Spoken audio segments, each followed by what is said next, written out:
And we're back one more time for yet another adventure with The Horror Guys. Yay. Yay. I'm Kevin. I'm Brian. And we're going to talk about some horror movies. We're going to have an adventure this time, I said. Okay. Exciting. We're not just going to talk. We're going to experience them.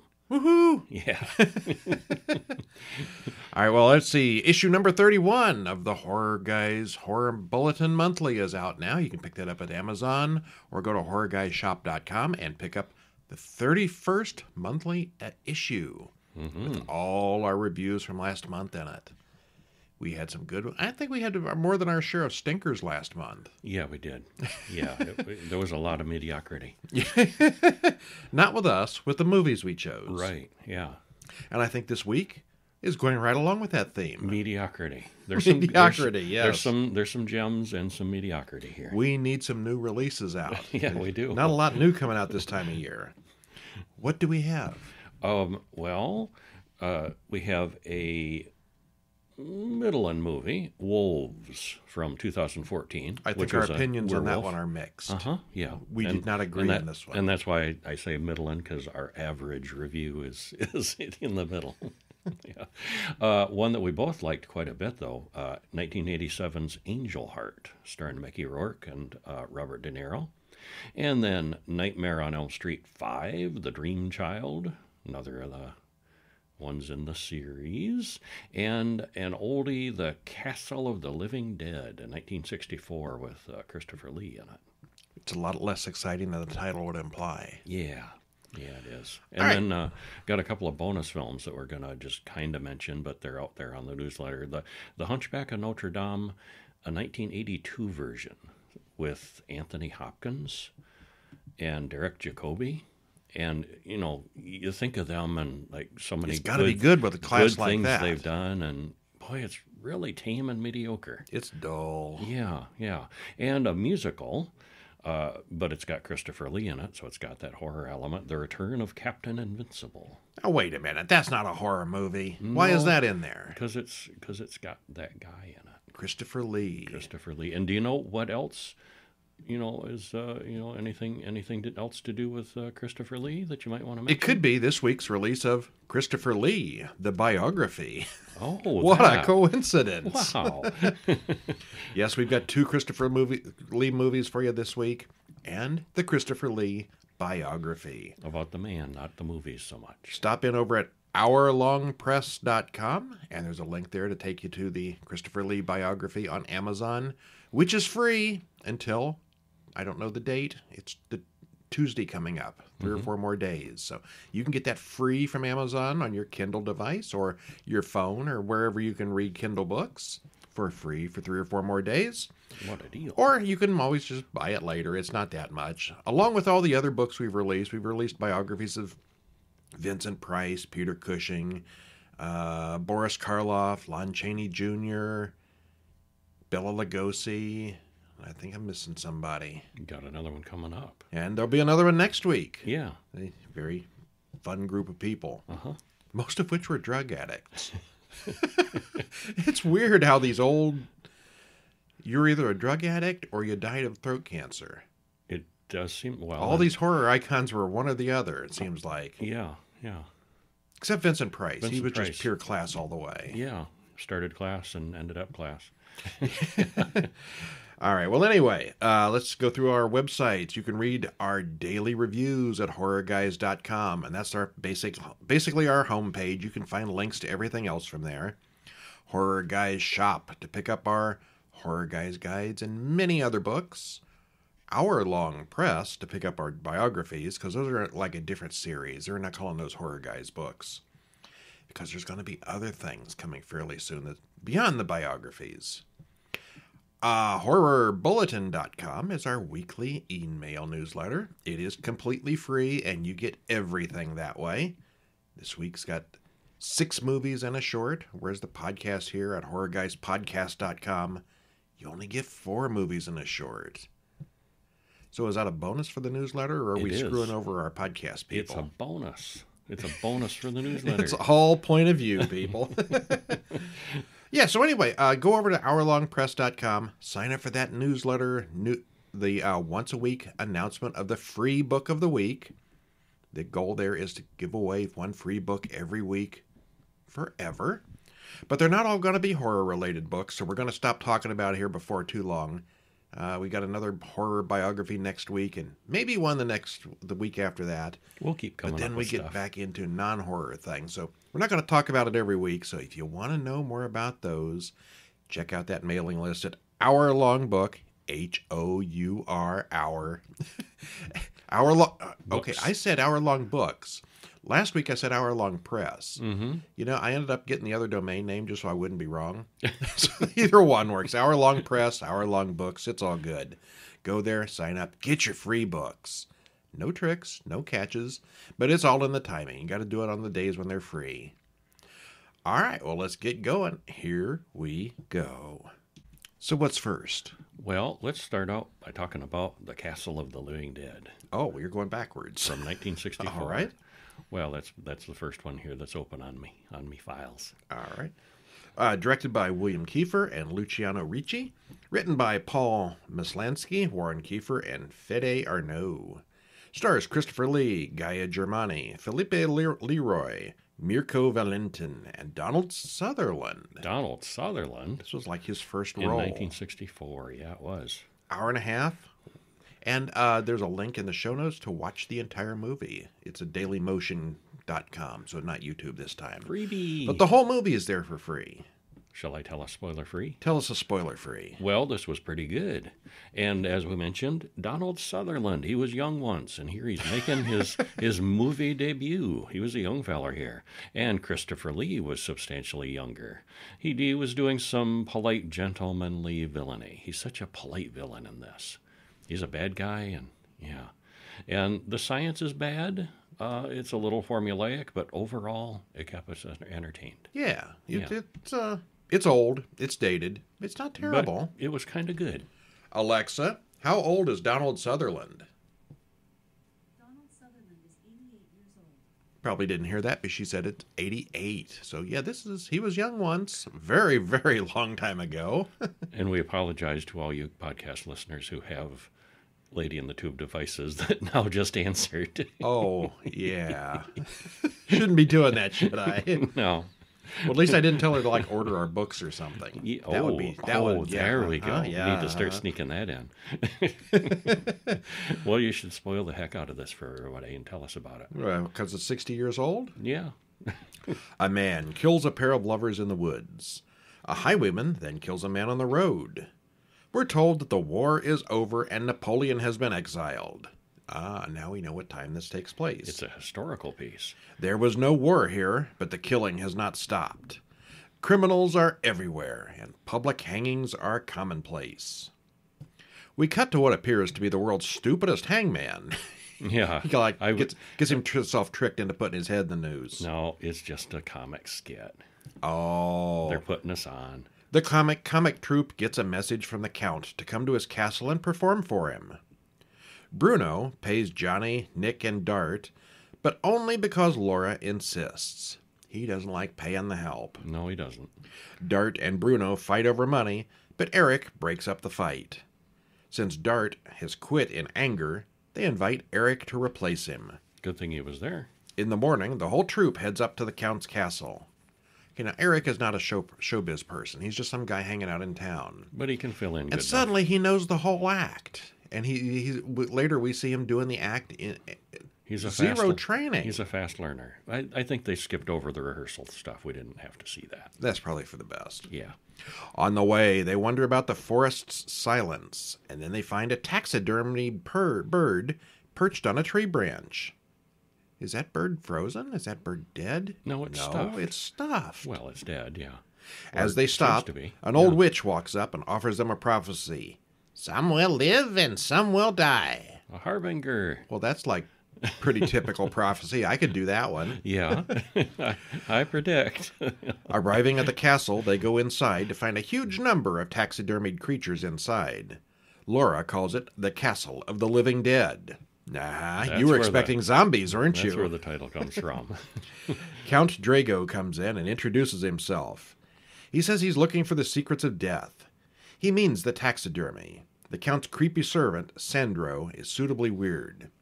And Christopher Lee's got this little chin beard. Mm-hmm. Did you ever watch that show from the 50s that had Bob Denver Gilligan? Yeah, I as did. a sort of a beatnik guy. He looks like that. A little bit. And it's hard to consider that creepy when all I can think of is, look, it's that guy from the show. It's a beatnik beard. Dobie... Was it Dobie Gillis? That was the show. That was not the character. I don't know the name of the character. Oh, okay. I thought he was the character. Okay. No, Dobie Gillis was a normal-looking guy. His friend Gilligan was the hippie. Okay. I never actually saw a whole episode. Nick at Night, dude. They used to have this stuff all the time. I never saw that when it was long before my time, too. Oh, okay. Yeah, I didn't see it. You never stayed up watching those old 50s and 40s TV shows? No, I didn't. No. You're severely lacking in your classics education. I need to catch up on some Dobie Gillis. You really don't. Eric and Laura talk about the castle and the Count, while Bruno has a drink with the Count. There's obviously something wrong with Bruno's drink, and he staggers out to the stage to do his show with the others. When they do the hanging trick, it kills him for real this time. Nick remembers the old woman's prophecy. Eric thinks Dart was behind the incident. Mm-hmm. Meanwhile, Dart is really out there. He rides up on his horse and climbs up the wall outside the castle. Drago talks to Eric about the actors, but Nick and Eric still think Dart was involved somehow. Laura spots Dart outside the window looking in from 30 feet up. Which is not at all what you expect. But he's quite a climber. Yeah. He gets up there good. Yeah. Dart runs into the old woman in the graveyard later, and she warns him to watch his back. Then Sandro runs into Dart on the grounds later and cuts him up with a scythe. Stabs him in the back. Dart is no longer a suspect. They don't know that, though. Yeah. In the morning, the Count shows Eric his laboratory, because, everybody in a castle has to have one. You bet. He's been trying to make an instant suspension of life. He's found a new embalming character that causes instant death and rigidity in perfect preservation. The police sergeant arrives, and Eric tells him about the accident with Bruno last night. They box up Bruno's body and carry him to the cemetery for burial. As the funeral progresses, Johnny examines the noose from the accident as Sandro comes up behind him, loads a crossbow, and shoots him in the eye. Ow. The Count asks Laura where they'll go when they leave, and she says it'll be the next town over. She's always dreamed of living in one place, and he invites her to stay with him. You should never grow old. You should stay like this forever. Eternal life might be a dream, but eternal beauty can be achieved, he says. Mm-hmm. Yeah, He's got the formula for it. You can be young and beautiful forever. Not alive, but you can still do it. Mm-hmm. Sandro whacks Eric over the head. Laura watches as a cat drinks her wine and then freezes solid. This is some instant embalming. You drink it and you're just froze. You drink it, you get injected with it. Yeah. The Count meant that for me. She finds Nick and tells him what's been happening. They find a bedroom with a dead woman on the bed, also frozen solid, with spiders and rats crawling over her. So he's good on the freezing, he's not so good on the maintenance. Uh-huh. Sandro follows them as they run through the castle, and he throws Nick off the roof, but the little man lands in a pile of hay, where the old witch drags him away. And the old witch had a prophecy for him, too. You will fly through the clouds. And he did. And he did. He got thrown off the castle. Yeah. Laura makes her way into the Count's laboratory and sees Dart's body posed in the corner. She talks to the Count, and Eric wakes up. Outside, Nick and Sandro play hide-and-seek until Nick gets the other man's gun and shoots him. The Count shows Johnny and Bruno's bodies to his guests. He's got a whole room full of preserved people, and 3 policemen come in, and Eric takes on all 3 of them. During the fight, one of the frozen birds is broken, and the Count just freaks out. My preciouses! The witch comes out of nowhere and attacks the Count, and in the middle of the scuffle, he gets frozen like the others. The sergeant looks in the next room and sees the Count's collection. Yeah, he's got quite a tableau. He's been doing this a while. Yeah, and nobody notices all these missing people, I guess. I guess not, because he's rich and powerful. Well, it's a high-crime area. They said that at the And beginning. he's rich and powerful, and nobody questions him. Yeah. Paul orders that the 3 actors be released, and they're free to go. Eric, Laura, and Nick ride off to the next town. Happy ending. Well, this was kind of a weird one. IMDb says the dwarf's name is Nick, But in the film, I swear, every time they talk to him, they call him Meep. It sure sounded like it. Yeah. Meep, meep. Meep. A group of people go to an old castle and mayhem ensues. We've seen the same story 100 times. Well, there's nothing especially wrong with this film. The story is really just about as generic as you can get. Yeah, at its heart. It's Instant generic, taxidermy is a little weird, but, they're always collecting bodies for some reason or another. This was Donald Sutherland's first film, appearing as both Sergeant Paul and the Witch. Christopher Lee is good as the Count, and Mirko Valentin is awesome as the creepy Sandro. Yeah, that guy, he's scary. Yeah, he's he weird. is. Yeah. Christopher Lee, he's a hippie. He was... and a villain. A beatnik, even. Not even a hippie yet at that point. Yeah. All right, what do we got next? Oh, we got Nightmare on Elm Street, The Dream Child. Also known as number Nightmare 5. on Elm Street, number 5. And as you said in the introduction, it's another one of them. Yeah. Yeah. It Yeah. happened. Yeah. It was, Without looking at the notes, could you remember which one was 5 and which one was 4 at this point? oh, this one has a dream child in it. Number 4 had dream stuff people in it too. This one has So a did child. 3 for this that one matter. has a child, though. Oh, Baby. God. So, yeah. There's so much they could have done with Freddy, and instead they stuck with this crap again. Yeah, Yeah. lame. The first one was so good. The sequels are... Second one wasn't bad. Yeah. But then they got into the Dream Warriors or whatever it was, and they tried to almost go the superhero route with it for a Kinda. while. Yeah. Yeah. Directed by Stephen Hopkins, written by Wes Craven, who probably has disowned this one at this point, John Skipp, and Craig Spector.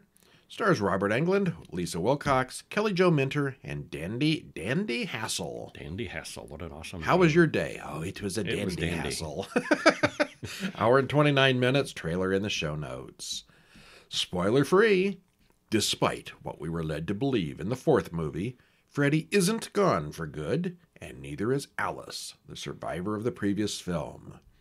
This continues the battle, along with working in a little more of Freddy's origin story. It's decent in every way and on par with the other sequels. It's more of the same. Yeah, I mean, there's nothing wrong with it. It's just more of the same. Mm-hmm. Yeah. He's a nightmare creature. Do something different. Yeah. But they didn't. Let's do the same thing again, kind of. Well, what happens? Well, credits roll over glimpses of two people having sex. I bet they're going to die. Yeah, probably. Afterward, the girl takes a shower. Something nasty comes out of the drain, and then the stall starts to fill with water. And rather than drown, she somehow ends up in a dark, mysterious place where she's suddenly dressed like a nun. It's very dreamlike. And actually, she's Amanda Kruger, in an asylum room with 100 lunatics, and the guards lock her in. One of the 100 maniacs has a very familiar face. Hey, that's Robert Englund. Yeah, that's what we both said, yeah. Well, Alice wakes up. That was a dream. She gets up and thinks twice before taking her shower.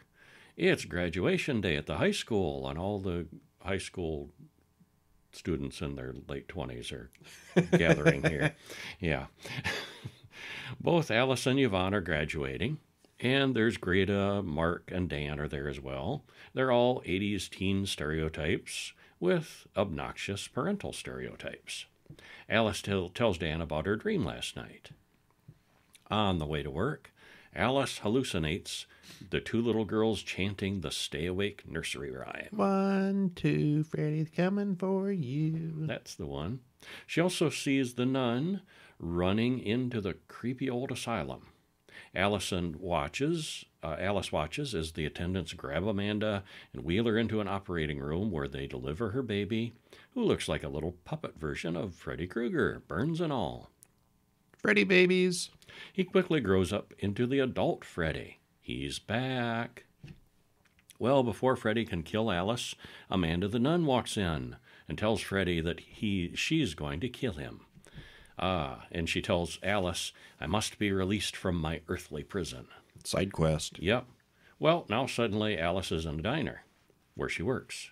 And Anne complains that she's been 4 hours late. So She wasn't even asleep, though. What's that about? Yeah, Freddy's expanding here a bit. Well, meanwhile, at the pool party, Dan talks about him and Alice going to Europe for the summer. A guy gets cut. Mark doesn't like the sight of blood. He just faints right away. Mm-hmm. Alice phones Dan, tells him that Freddy's back. Dan hops in his truck and drives over there, but nods off on the road and crashes. There's more to it than that, but he crashes. Yeah. He steals a motorcycle, but he's still in the dream. So the motorcycle turns into Freddy, who crashes him again. And at the diner, Alice gets a vision of Dan's death. She goes to the hospital in shock, and the doctor says she's pregnant. Alice tells Yvonne and her friends the history of Amanda and Freddy, bringing them all up to date on the stuff that we've seen in previous films. Freddy uses Alice's power to draw people into dreams, except when Dan died, she wasn't even asleep, so Freddy has found some other way now. Meanwhile, over at Greta's house, her overbearing mother wants her to be a model, but Greta isn't interested. Freddy shows up, makes her eat everything on the table as the guests watch. She blows up like a blimp, and chokes to death in the real world. Alice sees this happen as well. Well, Alice talks to Mark and Yvonne about what's going on. He believes it, but she doesn't. Well, Mark draws comic book characters, and he's suddenly drawn into one of his pictures. That was kind of neat. Mm-hmm. Neat effect, yeah. Alice goes in after him this time and runs into Jacob, a little boy she first met in the hospital. He says he's been having bad dreams, and it's clear that Jacob is a friend of Freddy's. Alice thinks Jacob is her baby somehow. Do unborn babies dream? This one seems to be. Well, Alice goes in for an ultrasound, and the baby looks completely normal. She gets a glimpse of the baby in the womb, and to her, it looks like Freddy's been feeding on the souls of her friends. Yvonne thinks Alice sounds insane. Dan's parents want to know what Alice intends to do with the baby. They want to adopt it, but Alice doesn't want to give it up. So, Mark researches Amanda and reports that she killed herself after giving birth, so her soul is in torment, trapped in its earthly resting place. Oh, we're back to that. Yeah, back to Amanda again. Alice goes to sleep to find Amanda. And meanwhile, Yvonne goes to the pool and sits in the hot tub. She jumps off the high tub and ends up in Freddyland, where she runs into Alice. At the same time, Mark battles Freddy with his own dream powers, and Freddy, of course, becomes a superhero to fight back, because they're like in comic book world. Freddy then shreds his paper nemesis, and Yvonne is now a believer. Alice battles Freddy again, this time in the asylum with the 100 maniacs, and they literally tear him limb from limb. She finds Freddy and Jacob together. They run through a collection of Escher stairways and visual weirdness until Jacob and Alice are back together again. And it turns out Freddy's been inside her all along, and she finally drives him out. Meanwhile, Yvonne finds Amanda's resting place and releases her spirit. So, she's free, and down in Freddy World, Amanda shows up and tells Jacob what to do. She tells the little boy to unleash his power, which releases Alice's dead friends and pulls the ugly baby Freddy out of his body. So Jacob's just a normal boy now. Amanda grabs baby Freddy, and Alice grabs baby Jacob. Both babies go back inside their mothers. Amanda then locks herself away, taking Freddy with her. Problem solved. You ever have a screaming baby and you wanted to put them back? Well, in this movie, they did. They do, yeah. Well, it's a dream. They can do that, yeah. Much later, Yvonne and Alice talk about her new baby, who looks perfectly normal. His name is Jacob. And we cut away to them in the park as the little girls do the Stay Awake rhyme in the background. Never see him again. Nah, no more Freddy. All right, well, this one continues where the previous 3 films left off, but it's built up on Freddy's mother and the whole son of 100 maniacs idea. It's got good sets, decent enough acting for the franchise, and interesting situations. It also adds a little bit of new lore to Freddy's mythos. If you like the others, you'll like this one, but there's not really a whole lot new here to see. Yep, it's a Freddy movie. It happened. It was okay. And then we watched a short film called Final Days, written and directed by Joseph McDonough, stars Dannon McAleer, Naomi Richards, Ben Dalton, and Danny Chase.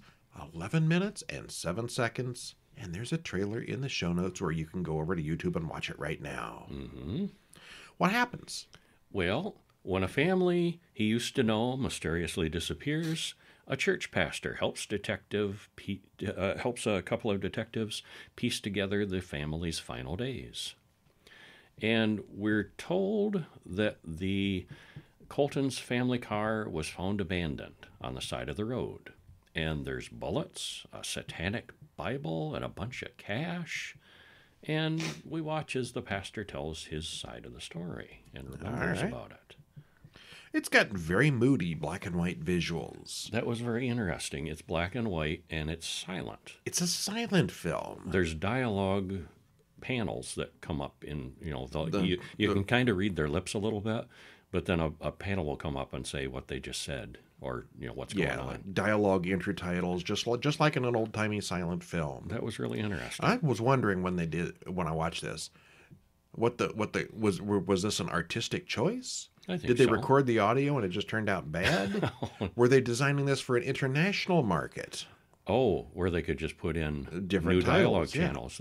That's a trick they used to do with silent films. Oh, yeah. In the silent days, it was real easy to release them internationally. You just Yeah, put most in of the new original panels. classic silent horror films, Dr. Caligari and many of the others back then were German or some kind of foreign film that they put in American intertitles, so they're international releases. Mm-hmm.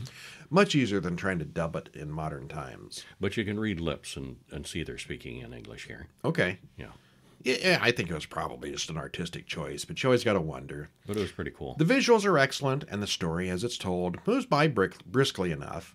My only complaint is that the choice of music is very monotonous, and it got annoying about halfway through the story. It didn't bother me. Like, I wish this music would end. Okay.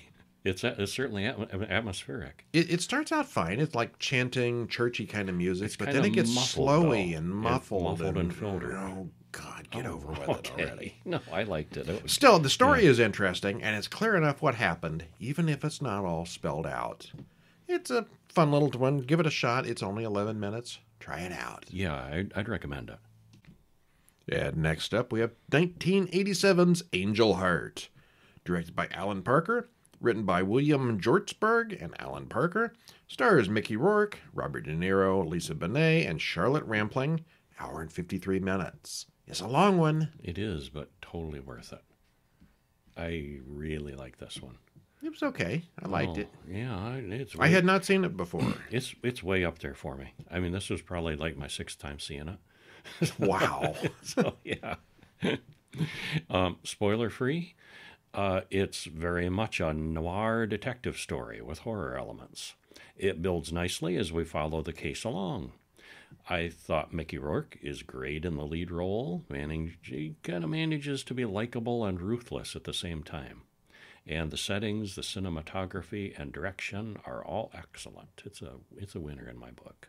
Young Mickey Rourke and old Mickey Rourke are like two completely different people. Yeah, he was young, bulked good up. looking, and had talent once. He bulked up, and also I think he's had some facial work done. Oh, you think? yeah. He looks very different now than he used to. Yeah. Yeah. Uh-huh. And he plays different kind of characters now too. Yeah, he does. Yeah, wow. Yeah. But this has got a really powerhouse cast, and I really like it.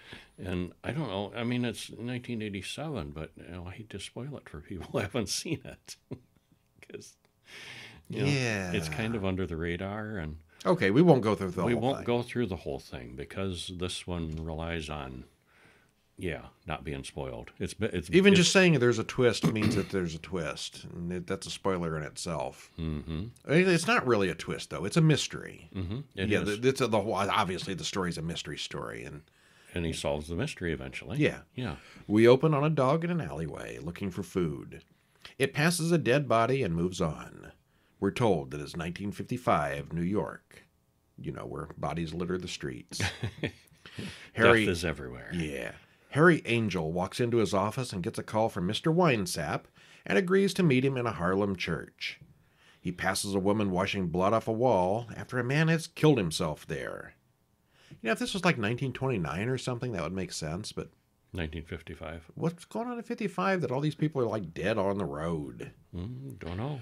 Winesap's client is Louis Cypher, a strange man who's sitting in a chair way up on a pedestal like a throne. Angel is a detective, and he's not quite sure why these men have called him. Well, they discuss a man who went to war and came back a vegetable.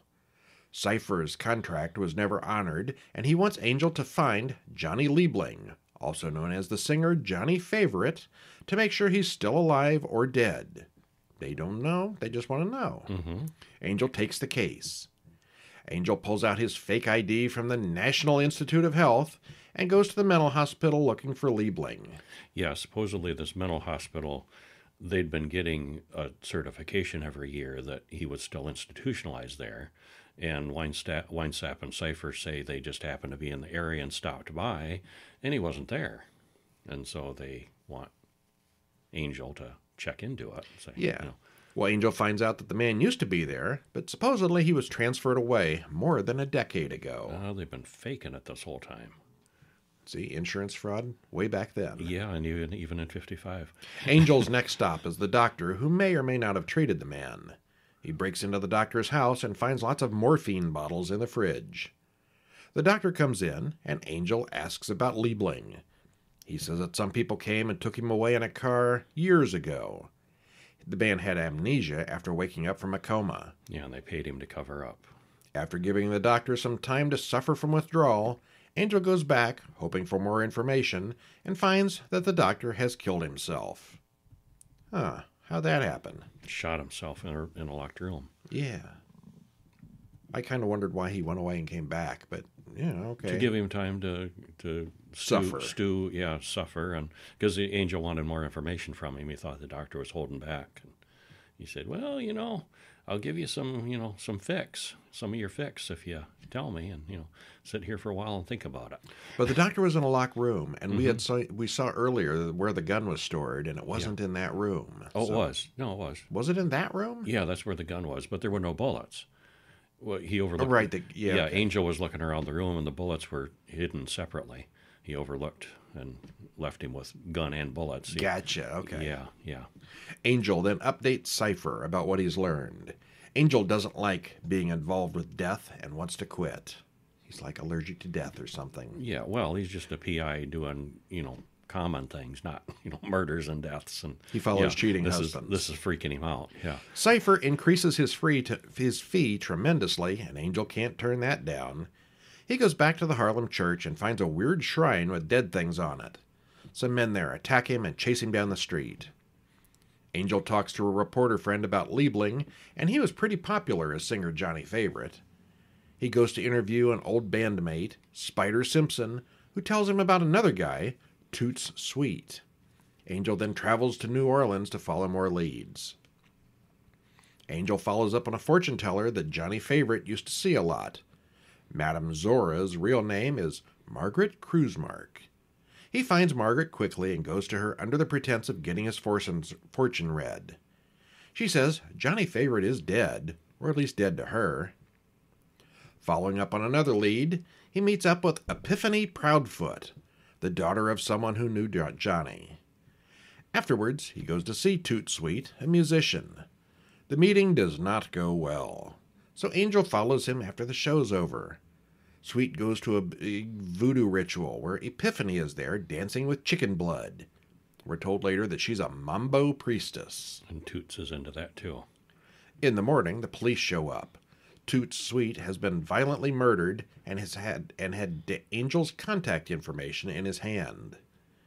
He goes back to Margaret the palm reader and finds her dead too. But on her desk, he finds an old mummified hand and her very fresh-looking heart. And it's probably a good place to stop. Yeah, it is. So it looks like somebody else is after Johnny Favorite, too. Murder and voodoo and all the fun. Yeah, and he just keeps getting more and more freaked out as it goes along. Yeah, and he's terrified of chickens, and of course he's in Louisiana where there's chickens everywhere. Chickens and chicken feed, and yeah. The story just gets weirder and weirder as it goes along, adding hints that things might not be exactly what they seem to be. The various voodoo, occult, and satanic imagery gradually fill in what's going on all along. The locations are amazing, the cinematography is interesting, and the whole setting really makes the movie. It's a very strange film, but also very good. Hey, my commentary didn't have any spoilers. Yeah. Didn't have to skip anything there. Horror movie murder mystery. And I'm definitely going to call this the winner of the week. Yeah, me I mean, too. it's, I don't know, 40 years old, but it's the best of the bunch. Yeah, it holds up well, and yeah, really enjoy it. Okay, then the newest movie this week is Wolves from 2014. Written and directed by David Hayter. Stars Lucas Till, Stephen McHattie, John Piper Ferguson, Merritt Patterson, and Jason Momoa. I thought Jason Momoa was a pretty big star in 2014. Was he still kind of nobody-ish back then? I think he was still working on other stuff, not megastar. Not a big deal at the time. Not truly a megastar, yeah. Okay. Yeah. But yeah, it's got some pretty good cast in here. Hour and 31 minutes. Trailer in the show notes if you haven't heard of this one, which I'm guessing you probably haven't. It's not real well known. Yeah. And this is the one where I think we're probably most divided about this week. I think so. Kevin, well, what does Kevin think? I liked it quite a bit. I thought it was dull and stupid. I was entertained. I was not. Okay, yeah, I thought it was good. Yeah, I liked the characters. Liked the story, and it's not a great film, but yeah, it was good. I liked it. It's The Chosen One again, only this time with werewolves. I'd at least give it a solid 7 out of 10. The young boy is raised by a farmer to fight the bad guy. It's like Superman, only with more hair. Okay, that's a good way to put it. Okay, what happens? Well, you didn't do the Spoiler spoiler-free free. judgment, so. Well, this is Kevin's opinion. You can tell this because he says it starts out with, this was pretty good, with a story that's pretty predictable. Yes, I wrote this. It is very predictable. It's more heavy on action than horror. Well, it's werewolves. I mean, it's there. Yeah. The acting and effects are decent enough to get the job done.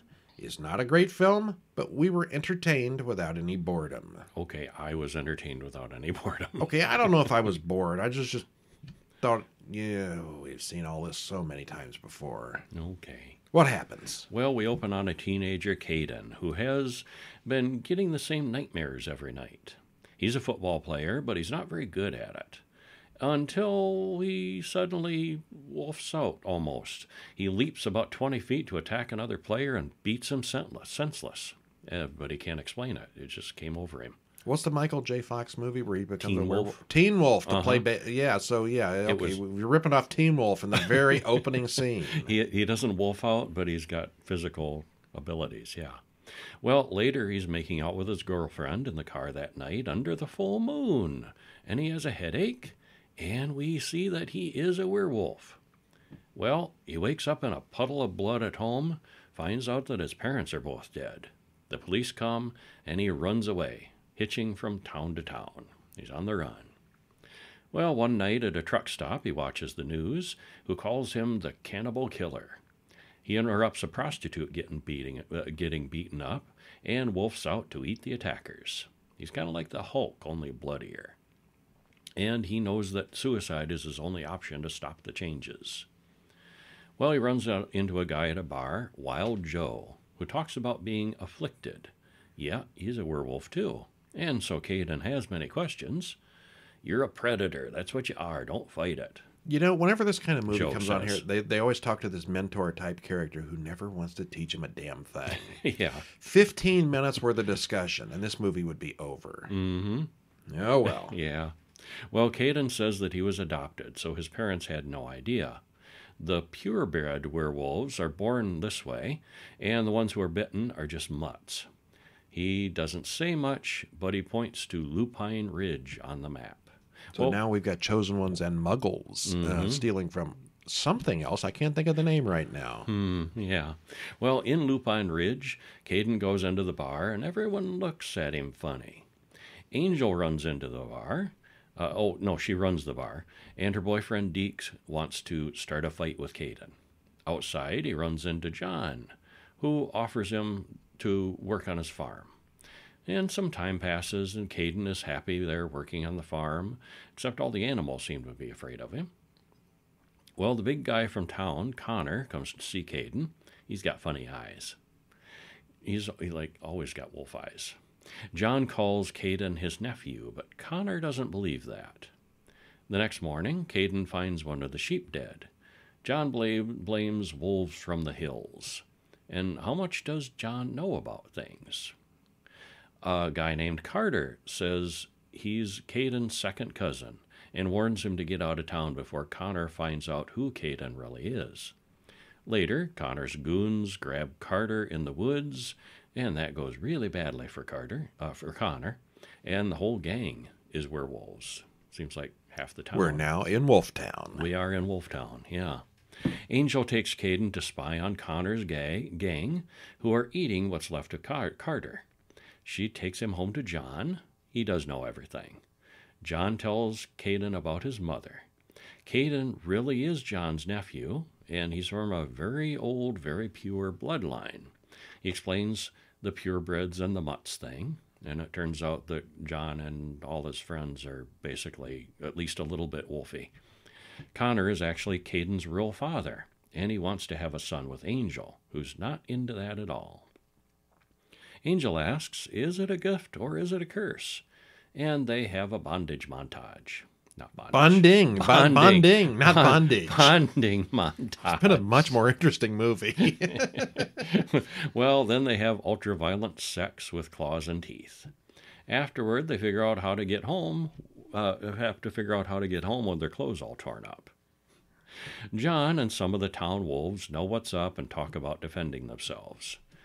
But they're kind of wimpy compared to Connor and his gang, so they're kind of stuck. Well, tomorrow night is the full moon and Halloween. They want to give the young people up to Connor. Some of the town wolves haven't changed in years. They're out of practice. And Caden says he'll take care of all of it. Well, at the Bad Wolves camp, they know all about Caden now. So Caden walks right into the camp and confronts Connor about being his son. The gang chases Caden into the woods, but he's tougher than all the mutts and kills them pretty easily. Angel hears roaring from the hills and runs to help. Caden jumps off a cliff to get away, and he does survive. He's pretty bashed up. Caden wakes and sees Wild Joe, who motivates him to survive. John tells him he has to change back into a wolf to heal properly, but Caden doesn't want to do it. He's feeling like he's done. Well, Angel talks him into doing it, and he gets better. So, it's time to prepare for the epic final battle. John and Caden make explosives out of fertilizer, along with some other booby traps. Somehow, Connor's guys kidnap John, Clara, and Angel. All the normal werewolves in town, they leave in fear, so no one's going to help them. They're on their own. There's a whole werewolf wedding thing between Connor and the drugged-up Angel. Beetlejuice. Yeah. Caden makes a dramatic entrance. Angel wolfs out and frees the others. John chases after the pack, who are going after Caden through the woods. John sets off the booby traps and kills several of the gang members. And soon it's just Caden and Connor, one-on-one. Connor tells a story that shows he might not be as bad as they all say. He's bad, but maybe not entirely. And suddenly, Wild Joe laughs, takes credit for everything. He's been pulling the strings all along. This was Joe's plan to get revenge on Connor for ripping one of his eyes out. Oh, and he also killed Caden's parents and framed him for it. So Joe kills Connor. And then John comes out with his gun, which promptly jams. Wild Joe runs, giving a whole, "You're too good a person to kill me in cold blood" speech. Well, thanks to Caden, the buried trap Wild Joe is standing on explodes, and little bits of him go every way. Later, Caden and Angel wake up in bed together. It's going to be all fine now. John buried the bodies in the field. There were a lot of bodies. Should get a good crop of corn this season. Nice and fertilized. And they get ready to leave town. So John gives him an old scroll with the names of all the werewolf family lines. They should look them up as he travels. Clearly, they were hoping that this travesty would become a series. Or a sequel, at least, or something. Yeah, more. Oh, well, it's pretty straightforward. Caden is the chosen one in a werewolf town. The werewolf makeup is actually pretty good here, and the fight scenes are fun. The transformation scenes are very basic CGI, but they're all right. The acting is fine for this kind of story. Everyone is believable, but the roles are all very one-dimensional and cliched. You've seen this movie before, even if you haven't seen this movie. The werewolves here are actually very good, but the film is hurt by the extremely predictable story. It was entertaining, but it's not going to win any awards. But entertaining. It was all right. Boy, we both said Angel Heart was the best one. I'm trying to figure out which one was the stinker of the week. I'm going to go with Wolves. Okay. What do you think? I'd probably go with... Well, are we talking about are we including the two? No. Just these? The Okay. bonus ones, The Hunchback of Notre Dame, is easily the worst. I actually go with Nightmare on Elm Street being my least favorite. All right. Yeah, it was... Least favorite of the week. Yeah, it was well made. It's just, all More right, of the another one of same. them. Yeah. Yeah. Let's try to watch something exciting next week, huh? Okay. I'm all for that. Like a whole bunch of Blair Witch movies or something. Ooh. You know, all the 15 different sequels. Ooh, there you go. We could finish the Saw ones, too. We could do some Saw. We haven't done all the Saws yet. So many sequels. How have we been doing this for almost 6 years? How we haven't gotten through all the franchise movies yet? I don't know. It's a mystery. Dragging it out, much like the movie Wolves. Dragging it out. Yep. All right, stop in over at horrorguys.com, horrorbulletin.com, horrorguyshop.com, horrorguyspodcast.com, hourlongbooks.com, or give us a week. We'll come up with a few more. I'm Brian. And I'm Kevin. And we'll see you next week. See ya.